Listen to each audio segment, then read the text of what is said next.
Happening now, family of a teen girl hit and killed by an allegedly impaired truck driver are taking to the streets in protest as they seek justice for the young life gone too soon. And the latest on a hostage situation at the Lakewood Walmart, the man facing charges in connection with the alleged crime. Plus, Winterfest wraps up a look back at this weekend's festivities in Mayville. Live and on demand, this is WNY News Now.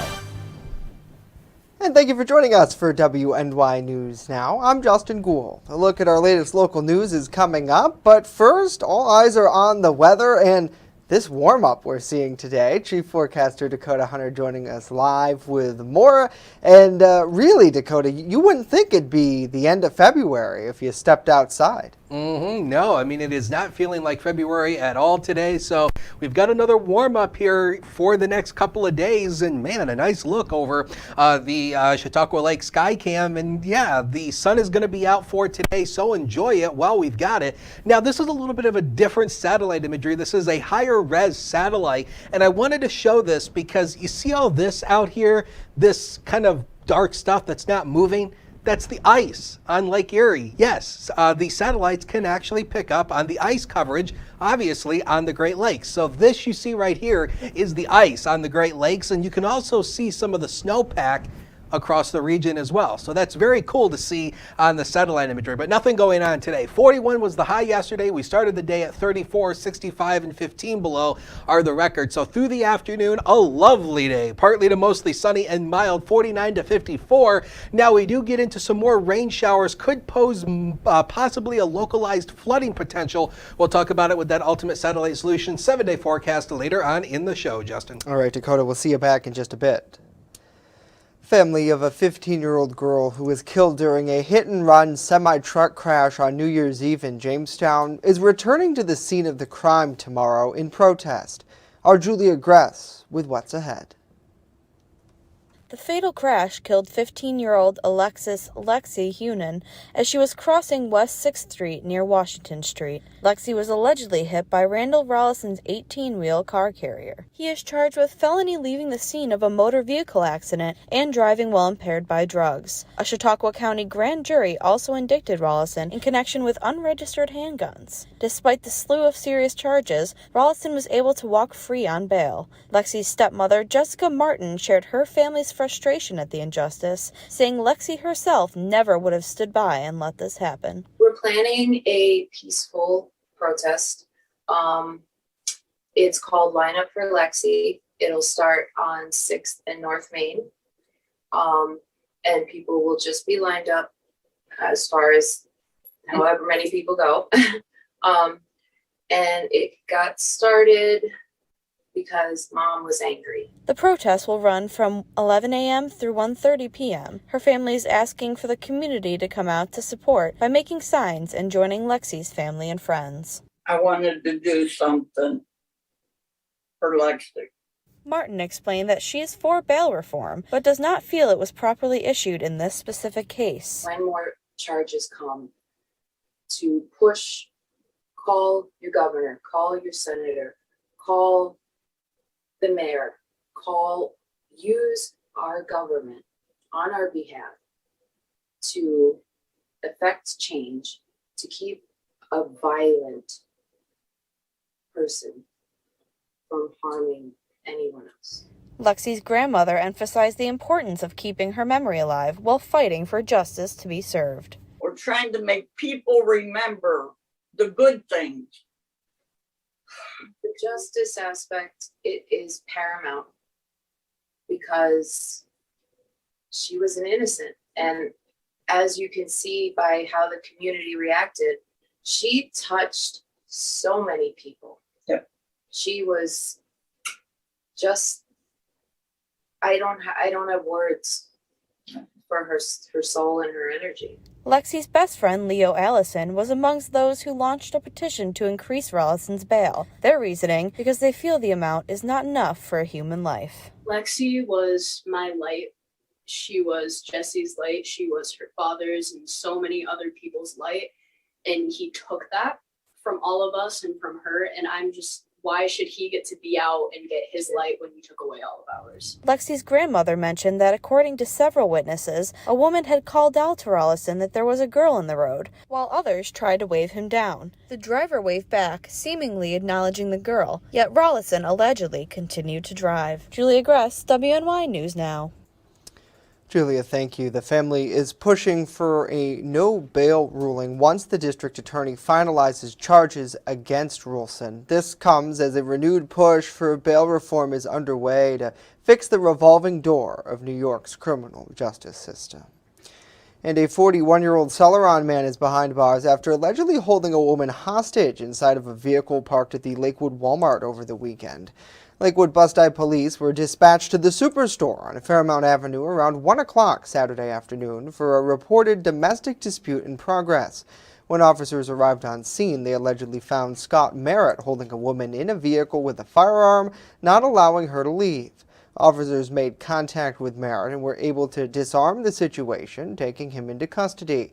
He's charged with several crimes, including reckless endangerment, unlawful imprisonment, menacing, and criminal possession of a weapon. He was held at the Chautauqua County Jail on $20,000 bail. And we've been getting some calls from people in Warren complaining about a strong odor in the air in that community. We're learning that United Refining Company has put out a statement to say they're responsible for the foul smell. In the statement, United Refining Company is blaming an equipment failure for the smell of natural petroleum near the company in the Warren area. They say the equipment failure happened Friday and caused the release of the vapor, which is not dangerous to human health. Now, according to United Refining, teams have been working to address the issue throughout the weekend, and they hope to have that situation resolved soon. The company also apologized to its neighbors and thanked them for their patience. A highly pathogenic avian influenza has been detected in a non-commercial backyard flock of birds in New York. Samples from the flock were tested at Cornell University's Animal Health Diagnostic Center and confirmed at the USDA's Animal and Plant Health Inspection Service laboratories in Iowa over the weekend. New York State officials have now quarantined the site in Long Island, Suffolk County, and the birds on the affected properties. The virus has been detected at commercial turkey farms in southern Indiana as well, a commercial flock of commercial broiler chickens in Kentucky, and a backyard flock of mixed species birds in northern Virginia. State officials in Indiana confirmed Saturday that the virus has been detected in 4 commercial poultry flocks in that state. Officials have now begun to investigate and euthanize 15,000 birds at the latest farm to prevent the spread in that disease. The U.S. Centers for Disease Control and Prevention says the recent detections of bird flu do not present an immediate public health concern. No human cases of the virus have been detected, according to officials. As WNY News Now continues the latest efforts to help reduce student loan debt while trying to keep grads in our region, we explain the new push underway. And later, a look at how many are spending their President's Day amid this mild winter warm-up. Stay with us. WNY News Now. We'll be right back.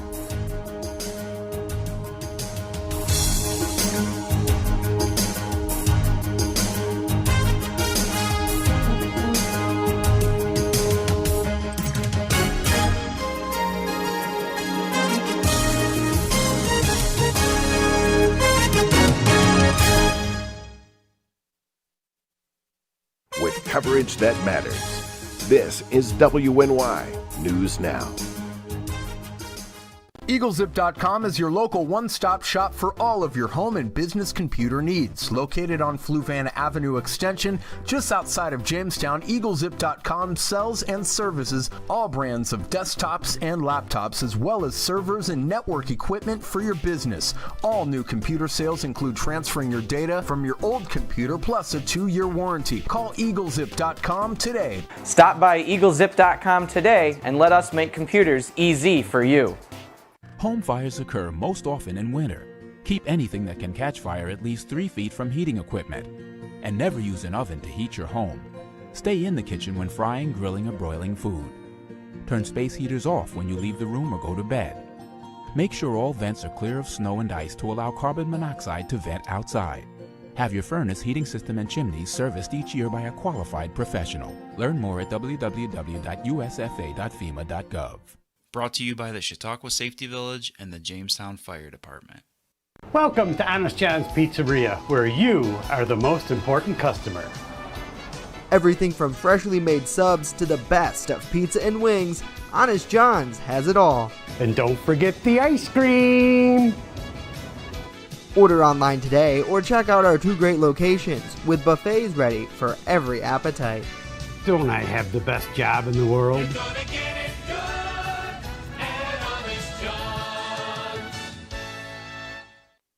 Now is the time to make your real estate move. Call us to list your home in Cattaraugus County. Choose the #1 real estate team in Ellicottville. Call Team Pritchard, 716-575-SELL. The market is hot. Call 716-575-SELL today.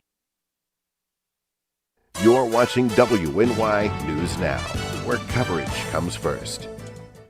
As part of Pennsylvania Governor Tom Wolf's $43.7 billion budget is a nearly $2 billion investment for education. Our state capitol correspondent Brendan Scanlon has more from Harrisburg on the push to help students and keep jobs in the Keystone State. In Governor Wolf's $43.7 billion budget is $200 million to address the burden of student loans. If we invest in our students, we're going to build the brighter future that we deserve for all of us. Now's the time to make that investment. This week, Wolf spoke about his plan to help students pursue their dreams, something he says is becoming harder every day with skyrocketing tuition costs. The average debt for Pennsylvania students is now $39,000. He says growing student debt also hurts the state's economy. But instead, the heavy weight of debt holds them back. It holds us back, too. $200 million of the budget would fund the Nellie Bly Scholarship Program. This is a needs-based tuition program that's going to help students attending community colleges as well as one of our 14 state universities. The program will focus on students pursuing careers in high demand like healthcare and education. But there's one ask. All we're asking that students simply stay in Pennsylvania. Some students say help with tuition and supply costs like textbooks would make a huge difference in their lives. We're parents. We are we have full-time jobs and careers, so we have a lot of pressures under us. State Representative Jordan Harris adds that community and state colleges are the elevators to success in Pennsylvania. You can't tell young people that education is the elevator to success and then give them a broken elevator. State lawmakers will have until June 30th to finalize the 2022-23 budget. In Harrisburg, Brendan Scanlon reporting. Brendan, thank you. And $10 million in funding will be given to organizations providing services to Asian American communities that were disproportionately impacted by the COVID-19 pandemic and hate crimes. New York Governor Kathy Hochul announced on Sunday the funding will be distributed to community-based groups throughout the Asian American Federation, the Coalition for Asian American Children and Families, and the Chinese American Planning Council, as well as other organizations. There will be a focus on community programs and providers that bring services directly to New York's Asian American communities. She says this is sending a strong message that hate has no home here, and that Asian American communities were especially hit hard, not only by the virus, but due to an increase in violent hate crimes as well. We're putting $10 million toward helping mental health and social services for this community, to help people rise up and deal with all the challenges. And we will continue to fight back against every form of hate as it rears its ugly head. We have your backs. This will be the largest investment in Asian American communities in New York State's history. And President Biden's economic advisors told members of Congress the economy is bouncing back from the pandemic, but also acknowledging Americans are still feeling inflation pains. Our Washington, D.C. correspondent Rachel Knapp with more. In a Senate Banking Committee, President Biden's economic advisors outlined the current status of America's economy. Businesses have been able to resume activity and children are back at their school desks. Economic recovery has been strong. In 2021, GDP grew faster than it has in almost 40 years, and the U.S. job market gained 6.7 million jobs. Unemployment is down to 4%, years earlier than projected. But they also pointed out that not everything is looking good. And Americans are feeling the pinch of inflation at the pump, in grocery stores, and in the marketplace. We're experiencing one of the highest inflation rates in 4 decades. Biden's economic advisors told members the pandemic has been a major driver in inflation issues, combined with supply chain problems, and demand is outpacing supplies. They believe inflation will drop later down the road, but also say recent estimates from economists suggest that our income is greater now than in 2019, which led to some tense back and forth moments. Are you telling me that you think that the average worker in America is more than keeping up with inflation? So what we know is that inflation is not, we do not want to see this level of inflation going forward. And that's why the president is focused on doing what he can. The Federal Reserve is likely to adjust how its posture has been towards inflation. But we do know that household balance sheets, because of the efforts of the federal government, the Federal Reserve, have been maintained through this pandemic. Well, I'm surprised that we can't candidly acknowledge the obvious. Wages are not growing as fast as prices for the large majority of workers. There were other standoffs between Dems and Republicans that took up a lot of their time, pointing the finger at each other about moving forward with Federal Reserve nominees. But other than that, economists were optimistic about our economic outlook. At the Capitol, Rachel Knapp reporting. Rachel, thank you. And as predicted, the sun came out and the frigid temperatures have started to warm things up again yesterday and today. Over the weekend, our Andrew Stevenson told us that we could expect a sunny Sunday, and boy, his forecast was on target. We saw plenty of people out taking advantage of the pleasant conditions and warmer temperatures. Lots of families were out enjoying various parks and especially sledding on some of the big hills across our region. Now, temperatures reached into the mid-40s. We'll get the detail on how much higher they'll go in just a minute. And people were also out in parts of Pennsylvania on Presque Isle Bay and various ponds off of that peninsula. Our partners at WNY News Now even saw a group of people ice boating on that bay, which winds made conditions certainly ideal for that. Yeah, if you were out in the sun yesterday, hopefully you got to soak it up. I know I did. Coming up, we have a lot more to tell you about. We go inside of the Mayville Winter Festival, which is now wrapped up. We hear from those who braved the wrath of Old Man Winter on Saturday. Did you see that snow squall? Oh boy, they really felt it there. But first, a look at our weather forecast. When we return, stay with us as WNY News Now. We'll be right back on this beautiful spring-like day.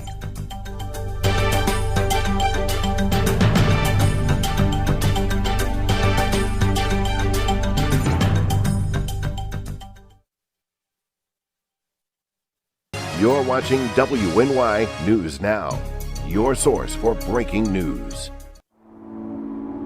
This winter, let New York State take your breath away.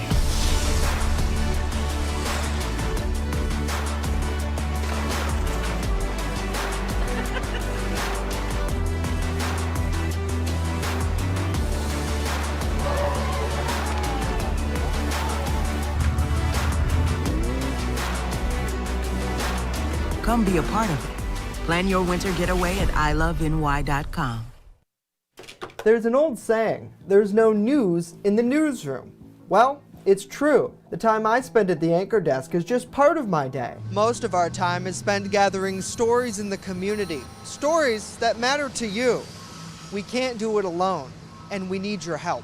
When you see breaking news or have a news tip we should know about, drop us a line on Facebook today, email our news desk, or call our newsroom at 488-7226 so we can bring those stories straight back to you. I'm a survivor. I'm a survivor. I'm a survivor. Testicular cancer is the leading form of cancer in men aged 15 to 35. 1 in 250 men will be diagnosed with testicular cancer. But 98% will survive if detected early. As a survivor, I believe early detection is the key. Learn how to do a testicular self-exam and other important facts about testicular cancer at oneball4tc.com. With coverage that matters, this is WNY News Now. Fast, accurate, and everyday. First Defense Weather. All right, Justin, I mean, you know, the cat's out of the bag. The weather people, we make the big bucks.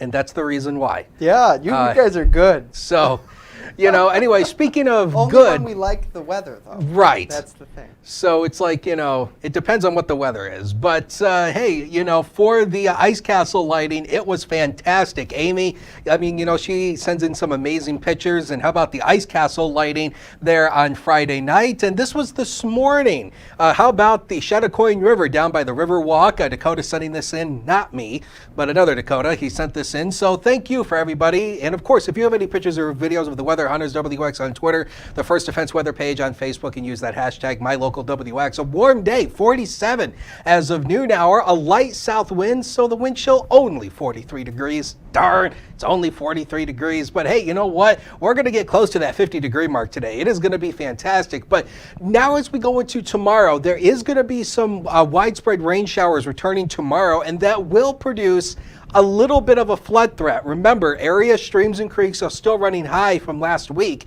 so that still could pose a little bit of a flood risk. So snow melt likely. I don't expect ice jams. A lot of the ice has now since been broken up, so I don't really think ice jams will be an issue. Rainfall, though, we'll talk about the rainfall totals, and definitely mild air is up there on the impacts. So again, just keep that in mind. If you live in localized areas that do flood, just keep that in mind. I don't think it'll be as widespread as what we had last week, but again, this is all in association with the next storm system that comes in, and that's it right there. It doesn't look impressive now, but it's going to strengthen as it comes our way. So through the day, we are just going to see a mix of clouds and sunshine. I do think more sunshine than clouds, though, through the afternoon hours. As we go into tonight, we will start to see rain showers developing, and this is going to be overnight towards the morning hours, so the evening will be mainly dry. Then as we go into tomorrow, notice widespread rain showers return. Should be mostly on the lighter side, but as we go into the afternoon, some of the guidance does suggest we will see at least a band or two of at least some moderate rainfall coming on in by the time we go into Tuesday afternoon.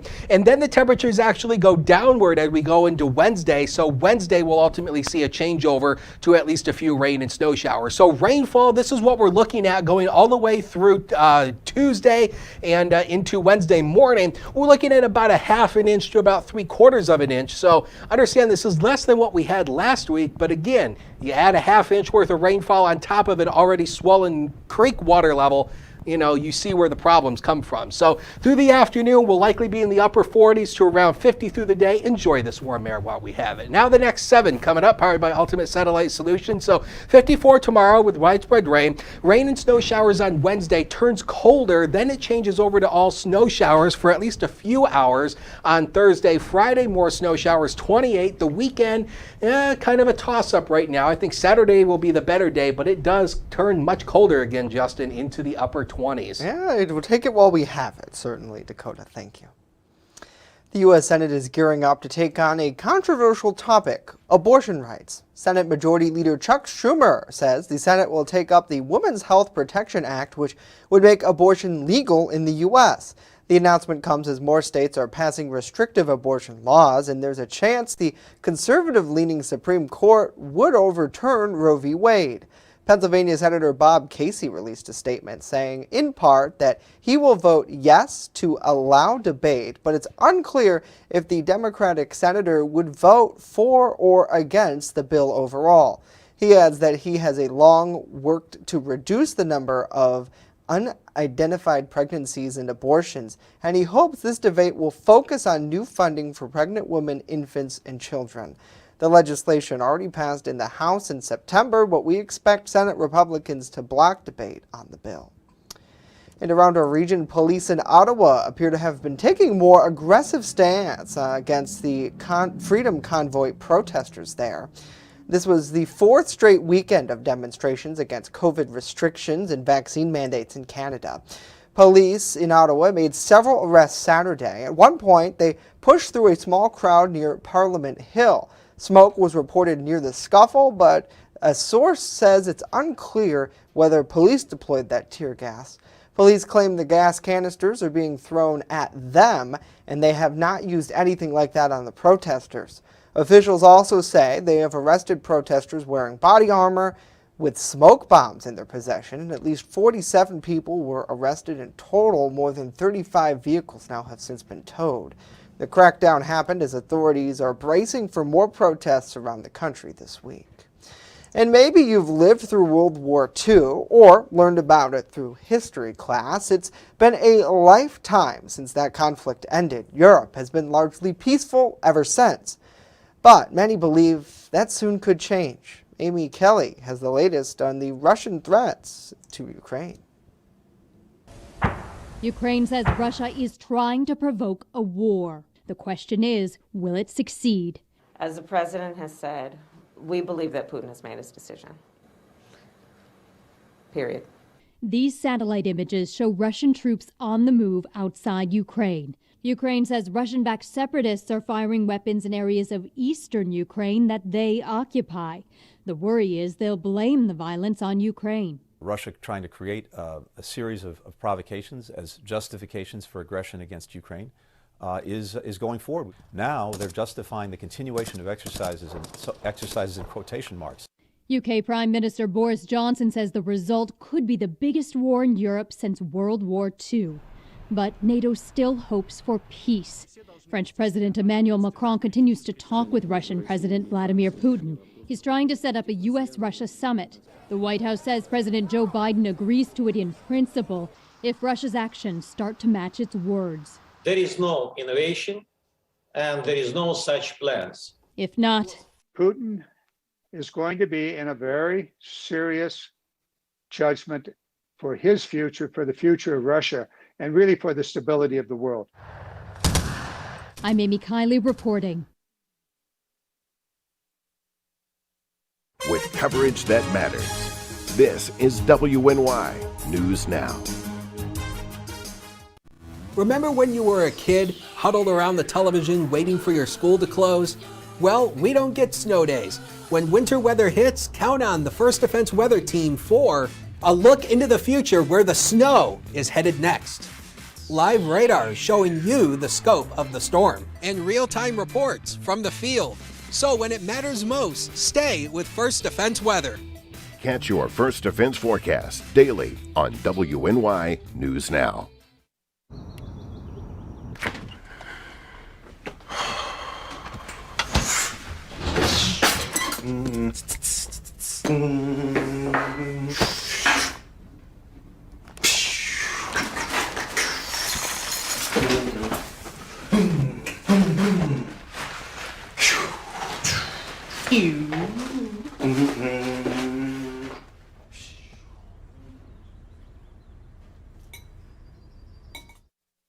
You're watching WNY News Now, where coverage comes first. The annual Mayville Winter Festival has wrapped up its 36th year with a special visitor taking charge, Old Man Winter. Our Bronson Rasmussen bundled up to give us a look at the festivities. The festival was hosted by Mayville and the Chautauqua Chamber of Commerce, taking place over the President's Day weekend with hopes of driving business to the rural Chautauqua County community, bringing thousands of people to Lakeside Park in Mayville, who visited the famous ice castle, along with many local vendors and even a polar plunge. One of the organizers, Sally Andriaccio, believes that the cold weather encapsulates the feeling of a winter festival. I think people that live in Western New York just take it in stride and, dress a little bit warmer and still come out. It doesn't keep them away. Those in attendance had to bundle up as they took part in a historic horse and buggy ride, wood carving displays, and placed orders at a handmade ice bar. It'd be fabulous if the wind wasn't 22 miles an hour. But it's a perfect winter day for a festival, so you can't complain. For some, winter weather may seem as a hindrance, but for others, it's just all part of the experience. It's been very challenging. We just had a lot of wind and some issues with blowing snow, very cold. But other than that, people are still coming out. They're still wanting to get out and have some fun. Bronson Rasmussen, WNY News Now. Gosh, Bronson, thank you for that. And you can tell from the video how cold it is. A lot of people, you get like this latency, as it's called, when it's that frigid. 22 miles an hour. I like how specific she was on the wind speed. Yeah, she must have had a barometer out there. Anemometer. Anemometer. And, anemometer, that's right. The whole yard. With the little spinny fan. Yeah, let us know what you guys think about this and more in the comment section down below. That's the one thing I still, and we've talked about this on the program before, Dakota, but our weather is so crazy. We go from that to it's a smorgasbord. Enjoy the beautiful day. We're back tomorrow live at noon.